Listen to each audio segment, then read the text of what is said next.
আসসালামু আলাইকুম। সবাইকে ঈদের শুভেচ্ছা, ঈদ মোবারক। দেখে নিই আজকের নিউজ। কুয়েতে বাংলাদেশিদের আনন্দ বেদনায় ঈদ। ঈদকে কেন্দ্র করে মানুষের প্রত্যাশা আর প্রস্তুতির কমতি থাকে না। একের পর এক ঈদ আসে যায়। প্রবাসীদের ঈদ রয়ে যায় নিঃসঙ্গতায় ভরা। প্রবাসীদের ঈদ উদযাপন ভিন্ন রকম। প্রবাসে অনেকেই আছেন যাদের জন্য ঈদের দিনটাও কষ্টকর।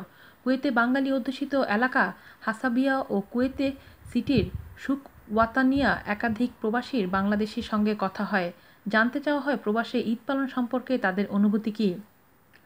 একান্ত আলাপকালে তারা জানিয়েছেন ঈদ অনুভূতি মনের ভেতরে জমানো না বলা কথা, আর তাতে উঠে এসেছে পরিবারকে কাছে না পাওয়ার কষ্ট আর যন্ত্রণার সুর। কুয়েতে সিলেট প্রবাসী কবি জামিল হোসেনের কাছে জানতে চাইলে তিনি তার অনুভূতিগুলো কবিতার মাধ্যমে প্রকাশ করেন। ঈদ এসেছে, সবার মনে খুশি, প্রবাসীদের ঈদের দিনেও কেন থাকে না একটু মনে হাসি। বছর ঘুরে আবার এলো ঈদ, পরিবারের মুখে হাসি ফোটাতে প্রবাসীদের হয় না কিন্তু ঈদ। ঈদের দিনেও লেগে থাকে কাজ, পরিবারের মুখের দিকে চেয়ে ভুলে যায় ঈদ ছিল আজ। কুয়েতের কয়েকটি স্থানে ঘুরে গত এক বছরে নতুন যারা এসেছে তাদের বেশিরভাগ তরুণ।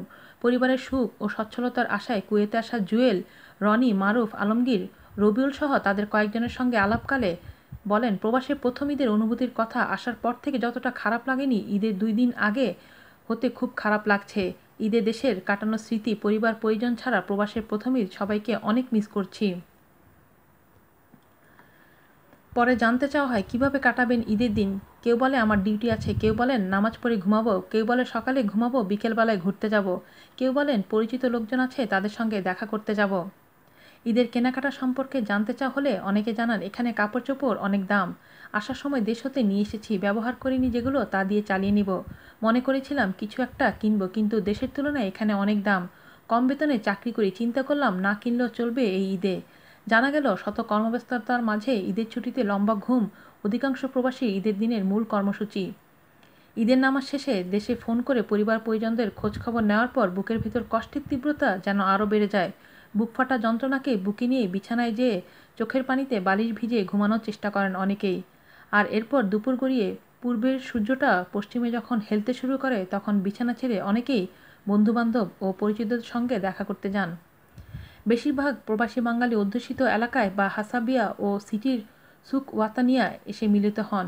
দুপুরের পর থেকে ভিড় বাড়তে থাকে, সন্ধ্যায় সেখানে পরিণত হয় মিলন মেলায়। কেউ আবার বন্ধুকে সঙ্গে নিয়ে সামান্য আনন্দের প্রত্যাশায় পার্কে আড্ডা দিয়ে বা প্রাকৃতিক সৌন্দর্য উপভোগ করতে নিরিবিলি স্থানে সাগর পাড়ে ঘুরতে যায়। এভাবেই কেটে যায় প্রবাসীদের ঈদ নামে নিঃসঙ্গ বেদনার দিনটি। আজ এই পর্যন্তই, ভালো থাকবেন। আল্লাহ হাফেজ।